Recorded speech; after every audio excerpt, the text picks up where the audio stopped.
like so many things in our life, God creates this beautiful area of contentment. It's great. And then Satan somehow can kind of slither in there and kind of start changing things around. So Satan came in and he went in and he kind of undermined Eve's contentment. Up until this point, was she discontent at all? Nope, life was pretty good. Satan shows up and he all of a sudden got Eve to be asking some questions like, why can't you eat of that tree? And are you really not supposed to? And why do you really think God doesn't want you to? And Eve all of a sudden starts realizing all these times she'd been looking at all the awesome things God had done. He gave him this beautiful place. She had Adam. Life was good.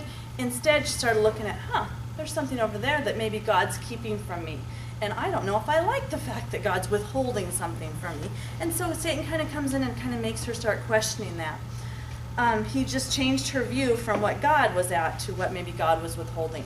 And sometimes I think we do that. We forget about all the things God's given us, and we look at maybe that 1 or 2 or 5 different things that God's withholding. Through this whole process of the last 40 years, I came up with 2 conclusions. One of them, neither one of them are like lightning bolt moments. They're just things that have helped me kind of look at my perspective in my life.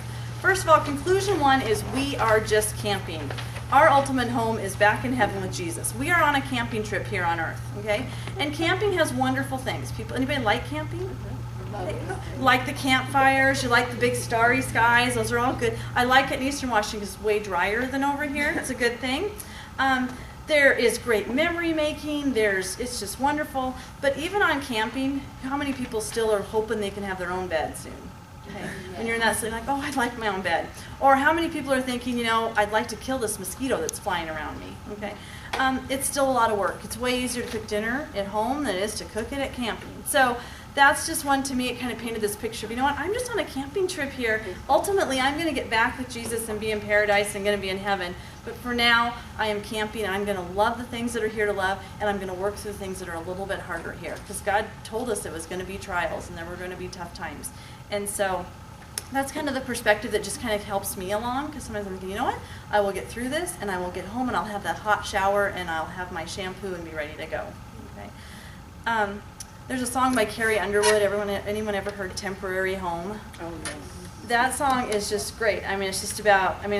It's just this whole process of of ultimately this is our temporary home. So, second conclusion is if I really love God, then I'm going to obey Him and I'm going to obey His commands. And that sounds so easy. Of course I love the Lord. I love Him. I love Him. I love Him. But if God said, maybe you need to let this go. Maybe you need to let your battle with weight and feeling like you're overweight. Maybe you need to let that go. Maybe that discontentment of feeling like you aren't measuring up here. Maybe you need to let that go. Maybe I love you just the way you are.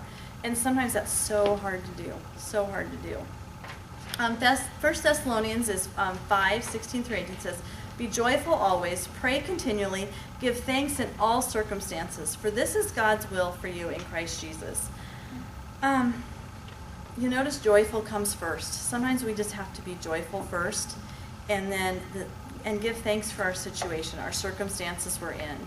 And it doesn't mean we have to love the circumstances. It means we have to love the God that's there with us in them, and we have to be in tune to that.